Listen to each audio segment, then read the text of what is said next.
अस्सलाम वालेकुम स्टूडेंट्स। ये रिसर्च मेथड्स इन साइकोलॉजी की सीरीज़ की थर्ड वीडियो है। इसमें आज हम डिस्कस करेंगे क्लिनिकल मेथड और case history method. Clinical method और केस हिस्ट्री मेथड ये जनरली हम यूज़ करते हैं, क्लिनिकल साइकोलॉजिस्ट ज़्यादातर यूज़ करते हैं या साइकेट्रिस्ट यूज़ करते हैं। और इनका मेजर गोल ये होता है कि डायग्नोज किया जाए मेंटल डिस्टर्ब इंडिविजुअल को।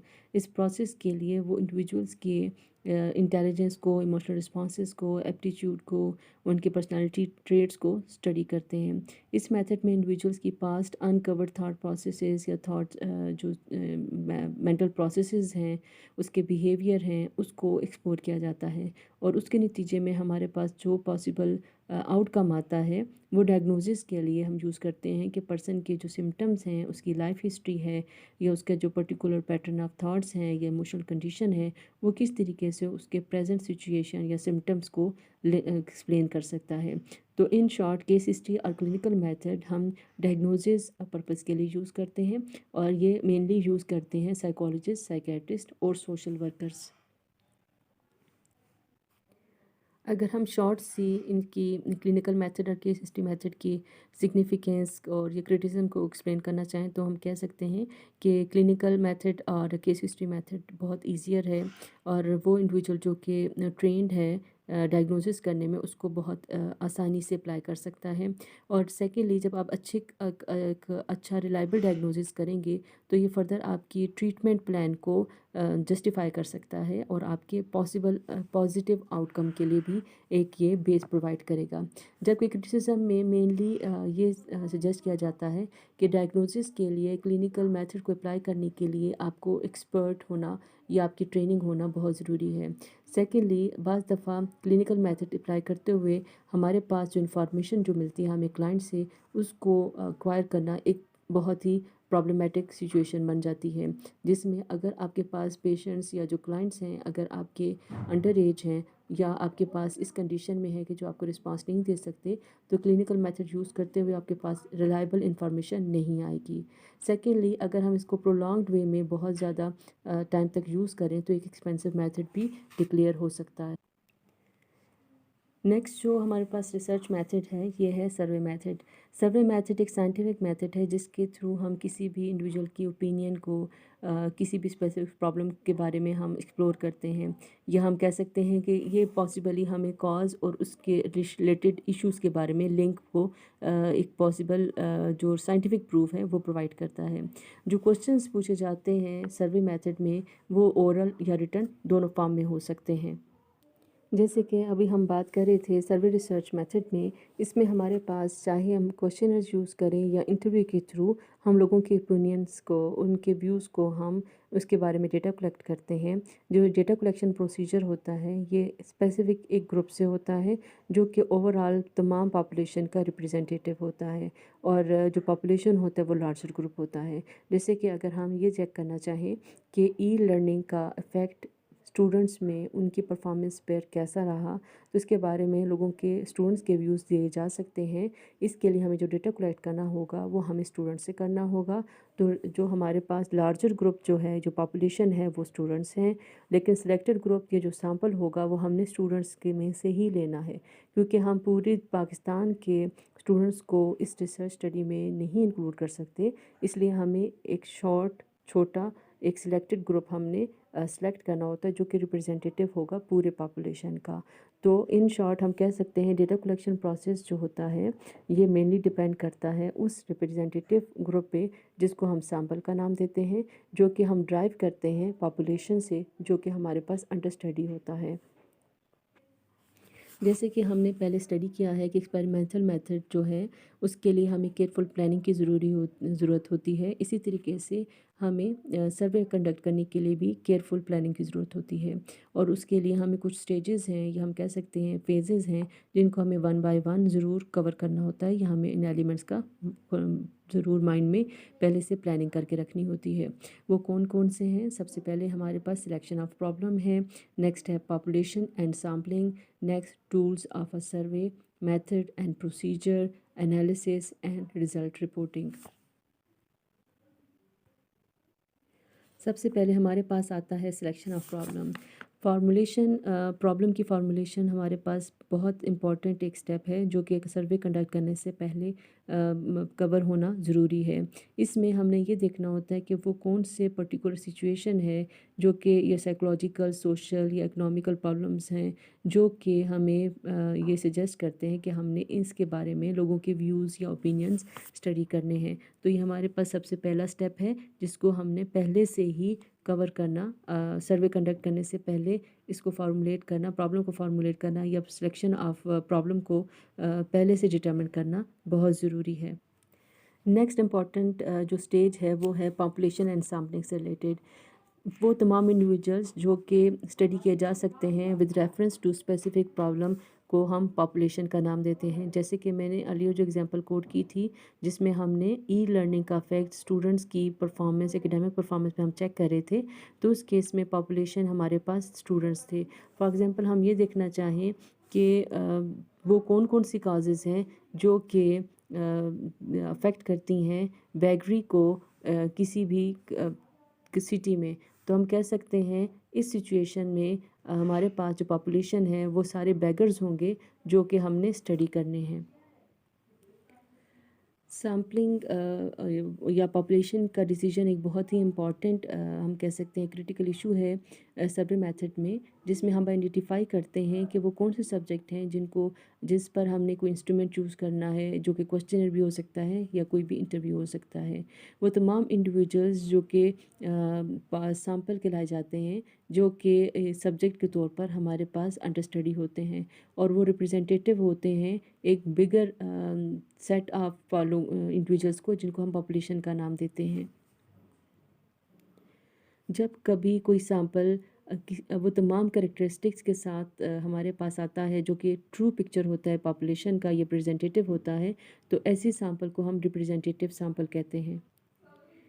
एक किसी भी सर्वे में अगर हम बात करें तो जनरली जो सैम्पलिंग का प्रोसीजर इन्वॉल्व होता है वो बहुत इम्पॉर्टेंट होता है। अगर हमने सही तरीके से केयरफुली सिलेक्शन की है किसी भी सर्वे सैंपल का, तो ये रिसर्चर के लिए बहुत ही एक पॉजिटिव फीचर है जिसकी बेस पे वो अपनी फाइंडिंग्स को, रिजल्ट्स को जनरलाइज कर सकता है कि जो पॉपुलेशन जो है वो भी इसी तरीके से मतलब बिहेव करेगा या उनका भी बिहेवियर पैटर्न सेम होगा।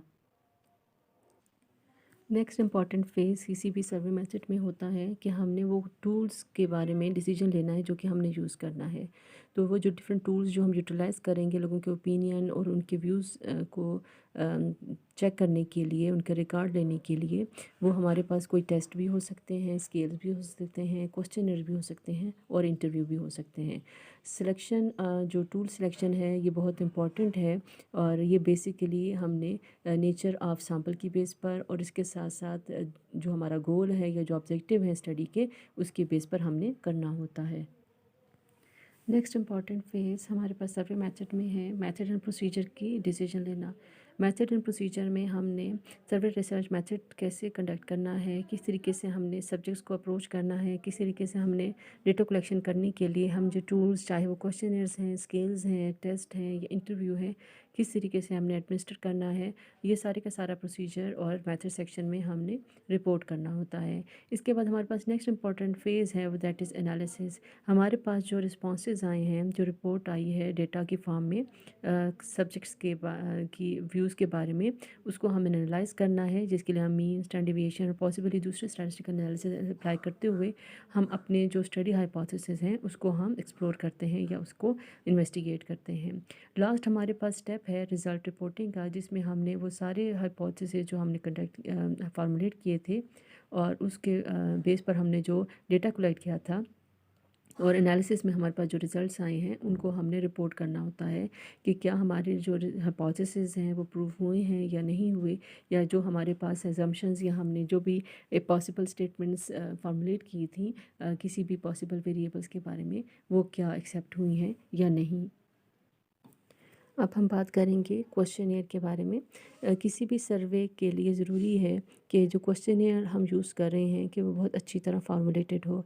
अगर जनरल वर्ड्स में हम बात करें तो क्वेश्चनियर रेफ़र करता है वो पर्टिकुलर डिवाइस का से जो कि हम यूज़ करते हैं लोगों के रिस्पॉन्सेज लेने के लिए किसी भी एलिमेंट से रिलेटेड। तो हमारे लिए ज़रूरी है कि जो हमने क्वेश्चनेयर यूज़ करना है कि वो बहुत अच्छी तरीके से जो हमने क्वेश्चनर यूज़ करना है कि उसकी कंस्ट्रक्शन में हमने बहुत ही एक इम्पॉर्टेंट बात माइंड में रखनी है कि वो अच्छी तरीके से फॉर्मुलेटेड होना चाहिए। वो क्वेश्चनर्स जो हमने यूज़ करना है कि वो एडुकेट नंबर का हो, बहुत ज़्यादा नंबर में ना हो। इस तरीके से उसमें जो लैंग्वेज है वो बहुत सिंपल होनी चाहिए, मतलब डबल बैरल नहीं होनी चाहिए, दो दो मीनिंग्स ना देने चाहिए। क्वेश्चंस जो कि अनरिलेटेड हैं प्रॉब्लम से उसको इंक्लूड ना करें, और क्वेश्चन जो कि प्राइवेट इंफॉर्मेशन से रिलेटेड है उसको भी ना इंक्लूड किया जाए। इसी तरीके से हमारे पास और भी बहुत सारे इंपॉर्टेंट गाइडलाइंस हैं जो कि हमें फॉलो करनी होती हैं क्वेश्चनेयर कंस्ट्रक्शन में या फार्मूलेशन में। अगर हम क्वेश्चनेयर की बात करें तो हमारे पास टू टाइप ऑफ क्वेश्चंस होते हैं। एक होता है क्लोज एंडेड क्वेश्चंस और दूसरा होता है open ended questions. Close ended questions हमारे पास वो क्वेश्चंस होते हैं जिसमें रिसर्चर जो है वो खुद से दो ऑप्शंस या दो से ज़्यादा ऑप्शंस सब्जेक्ट्स को प्रोवाइड करता है, जैसे कि येस और नो, ट्रू और फॉल्स, या yes no I don't know. इस तरह पॉसिबली दो या दो से ज़्यादा जो पहले से pre determined response categories provide कर दिए जाते हैं, और क्लाइंट को या सब्जेक्ट को उन्हीं में से कोई ऑप्शन रिस्पांस की फॉर्म में ऑप्ट करना होता है। Second possible format of questionnaire जो क्वेश्चंस यूज़ किए जा सकते हैं वो हैं ओपन एंड क्वेश्चंस।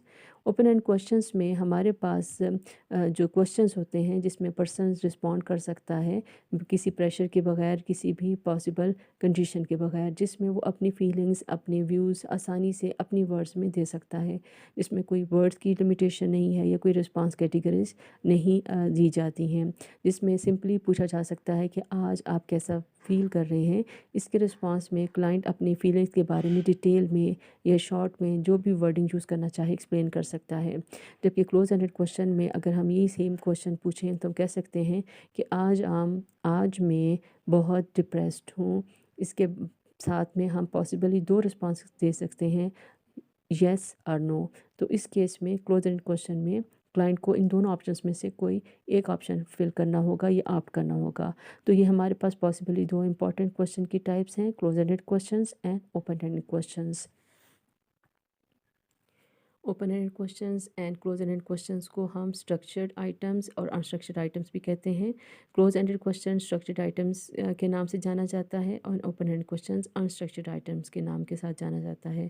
क्योंकि जैसे कि क्लोज एंडेड क्वेश्चन में स्ट्रक्चर्ड आइटम्स होते हैं, पहले से ही हमने डिटर्मिन किया होता है रिस्पांस कैटेगरीज, जबकि ओपन एंडेड क्वेश्चंस में अनस्ट्रक्चर्ड आइटम्स इसलिए कि उसमें हमने पहले से रिस्पांस कैटेगरीज या पॉसिबल रेंज ऑफ रिस्पांसेस हमने डिटर्मिन नहीं की होती।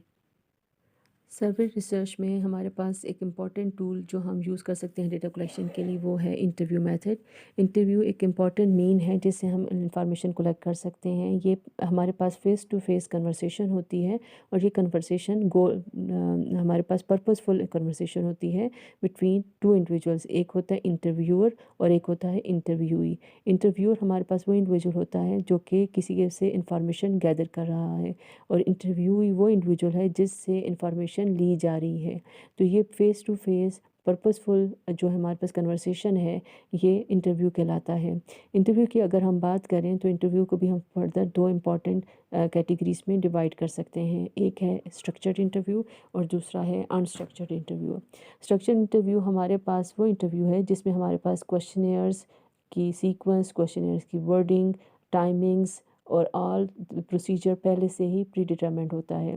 इसमें इंटरव्यूअर अलाउड नहीं होता कि वो किसी भी फेस पर जाके क्वेश्चन की सीक्वेंस को, उसकी वर्डिंग को मॉडिफाई करे या उसको चेंज कर दे।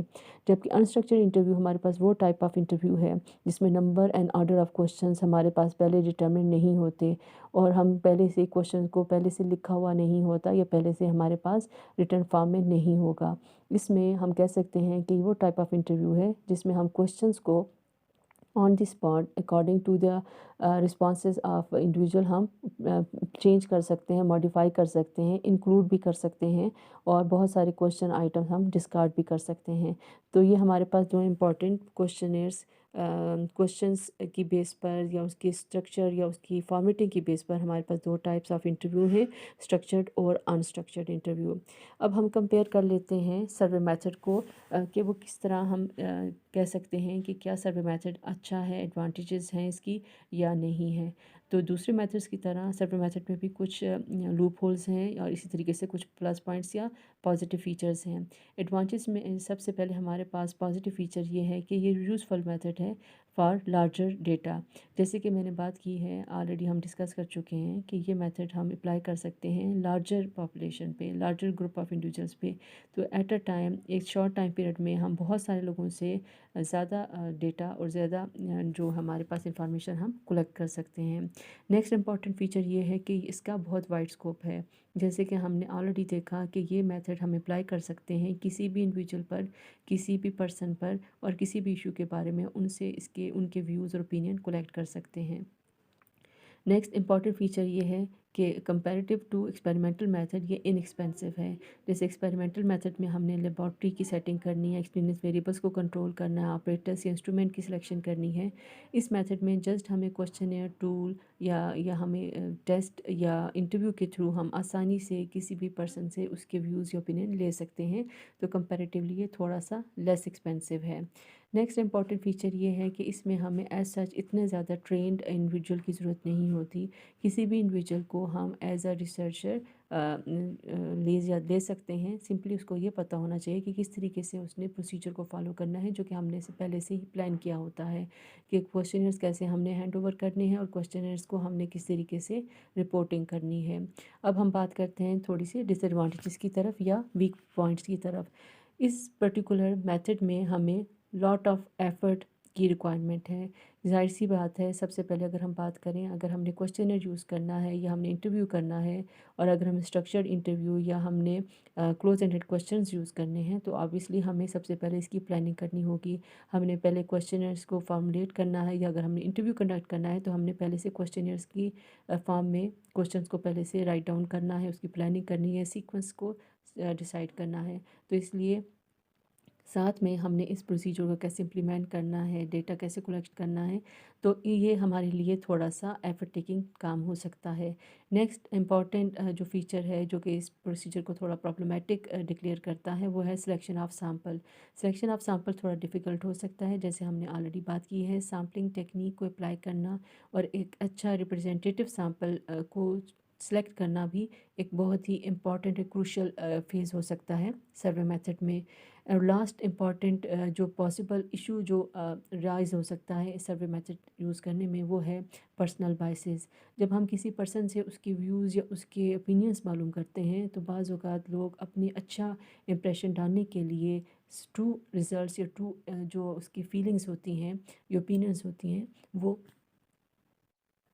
ट्रू फीलिंग्स या जो ट्रू उनके रिएक्शंस होते हैं, रिस्पॉन्सेज होते हैं, वो शेयर नहीं करते और अपनी अपनी लाइकिंगनेस या अपनी अच्छा इंप्रेशन के लिए अपनी डिसलाइकिंगनेस के बेस पर जो फैक्ट्स हैं उसको मैनिपुलेट करते हुए फॉल्स रिस्पॉन्सेज देते हैं।